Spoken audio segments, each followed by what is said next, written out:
High, আশা করছি তোমরা সকলেই খুব ভালো আছো। চলে এসেছি একটা নতুন ব্লগ নিয়ে।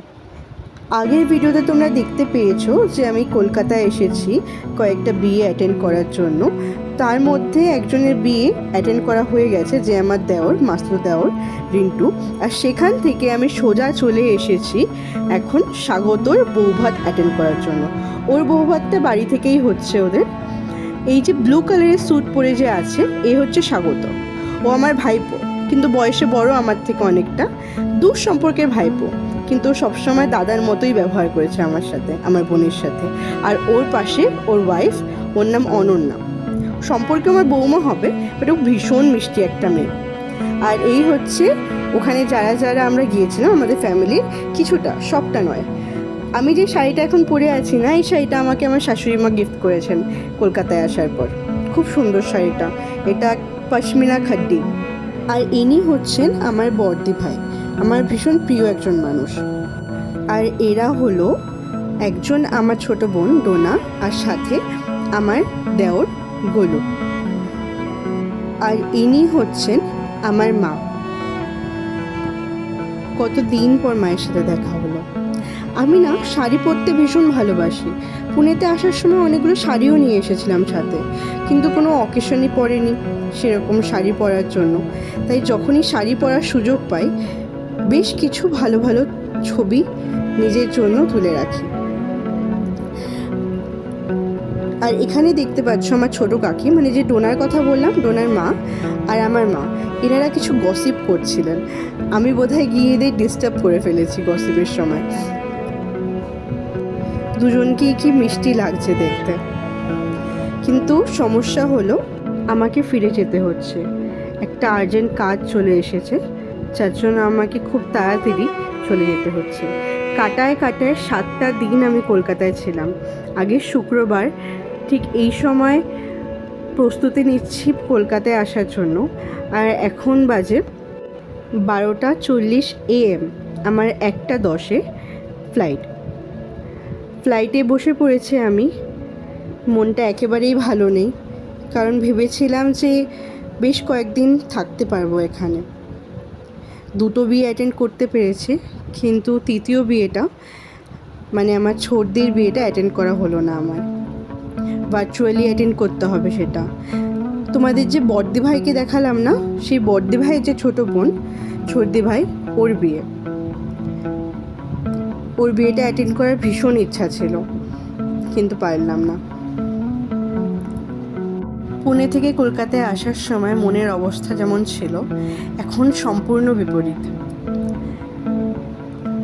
আবার চলে যেতে হচ্ছে পুনেতে, এটা একটা দুঃখের ব্যাপার। তার থেকেও বেশি দুঃখের ব্যাপার যে আমি এখানে এসে আমার ছোটদের বিয়েটা অ্যাটেন্ড করতে পারলাম না। কলকাতায় আসার আগে অনেক প্ল্যানিং করেছিলাম, যেমন ভেবেছিলাম যে একটু গড়িয়াহাটে যাব। আর যদি একান্তই গড়িয়াহাটে নাই যেতে পারি, যেহেতু গড়িয়াহাটটা অনেকটাই দূরে, ভেবেছিলাম যে অ্যাটলিস্ট হাতিবাগানে যেতে পারবো। হাতিবাগানটা আমার বাড়ি থেকে খুবই কাছাকাছি। আর হাতিবাগানে গেলে বাগবাজার থেকেও ঘুরে আসবো, মায়ের ঘাট থেকে। 7টা দিন যেন চোখের নিমেষে বেরিয়ে গেল। রবার্ট ফ্রস্টের লেখা সেই কবিতাটা আজকে খুব মনে পড়ছে। The woods are lovely, dark and deep, but I have promises to keep, and miles to go before I sleep, and miles to go before I sleep. এটা আমার ভীষণ প্রিয় একটা কবিতা। ক্লাস 9 কিংবা 10-এ ছিল, এক্স্যাক্টলি মনে নেই। আমাদের ফ্লাইট এখন কলকাতা ছেড়ে পুনের উদ্দেশ্যে রওনা দিয়ে দিয়েছে। আর 2.5 ঘন্টার মধ্যেই আমি পুনে পৌঁছে যাব। পুনে থেকে কলকাতায় আসার সময় এত বেশি এক্সাইটেড ছিলাম যে একটুকু বোর ফিল হয়নি। সাথে মুভি এনেছিলাম অনেকগুলো, কিন্তু এখন আর দেখতে ইচ্ছা করছে না। আর বইগুলো হ্যান্ডব্যাগটায় না রেখে আমার লাগেজটার মধ্যে রেখেছে, তো বই পড়ারও এখন কোনো সুবিধা নেই। ঘুমও পাচ্ছে না, ভীষণই বোর ফিল হচ্ছে। আর তার মধ্যে এত বেশি টার্বুলেন্স হয়েছে এই ফ্লাইটটায় না, মাঝে মধ্যে মনে হচ্ছিল যে এটা না টোটোতেই বসে আছি, এত বেশি ঝাঁকুনি ফিল হচ্ছিল। যখন থেকে ফ্লাইটটাতে উঠেছি তখন থেকে খালি মনে হচ্ছে যে কখন নামবো। যতদিন ফ্লাইটে উঠিনি ততদিন মনে হতো যে ফ্লাইটটা কী না একটা বড় ব্যাপার, আর এখন যখন একবার ফ্লাইট চড়ে নিয়েছি তখন এখন আর ভালোই লাগছে না। মনে হচ্ছে পুরো ব্যাপারটাই যেন বড্ড বোরিং। আর সাথে যদি কেউ থাকতো তবুও হয়তো তার সাথে কয়েকটা কথা বলা যেত, গল্প করা যেত, আড্ডা দেওয়া যেত, কিন্তু যেহেতু সাথে কেউই নেই, আমি পুরোটাই একা, আরও যেন বেশি বোরিং লাগছে। এত উপর থেকে আমার শহরটাকে কি সুন্দর লাগছে দেখতে। আর এই জায়গাটায় সবচেয়ে বেশি টার্বুলেন্স হচ্ছিল।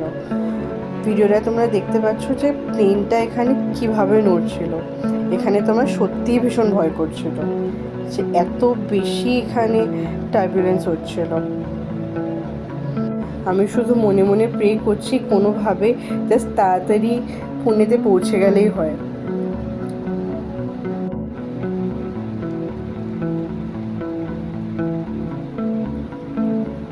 ফাইনালি আমাদের ফ্লাইট পুনেতে পৌঁছে গেছে, আর সময়ের অনেক আগেই পৌঁছেছে। পুনেতে আমার ফ্লাইটের পৌঁছানোর টাইম ছিল 3:50 AM, কিন্তু 3:30 মধ্যেই ফ্লাইট পৌঁছে গিয়েছিল পুনেতে। মনীষের টেক্সটও পেয়ে গেছি, ও বলছে যে ও বাইরেই দাঁড়িয়ে আছে পুনে এয়ারপোর্টে। তো এখান থেকে বেশিক্ষণ সময় লাগবে না আর আমার এয়ারপোর্টের বাইরে যেতে। আমি ব্যাগ কালেক্ট করার জন্য দাঁড়িয়েছি, এখানে বেশ কিছুক্ষণ দাঁড়িয়ে আছি। অ্যাকচুয়ালি মেশিনটা হঠাৎ করেই চলতে চলতে বন্ধ হয়ে গিয়েছিল, প্রায় 5-6 মিনিট সবাই দাঁড়িয়েছিল, পুরো মেশিন বন্ধ ছিল। তারপর হঠাৎ নিজে থেকেই চালু হলো। দেন আমি এখান থেকে ব্যাগ কালেক্ট করে বাইরে গেলাম। বাইরে মনীষ আর অরিত্র নিতে এসেছিলো আমাকে। তো এখনকার মতো ব্লগটা এখানেই শেষ করছি। দেখা হবে খুব তাড়াতাড়ি আরও একটা অন্য ব্লগ নিয়ে। ততদিনে তোমরা সবাই ভালো থেকো, আশেপাশের সকলকে ভালো রেখো। আর ভিডিওটা ভালো লাগলে লাইক, শেয়ার, কমেন্ট করো। টাটা।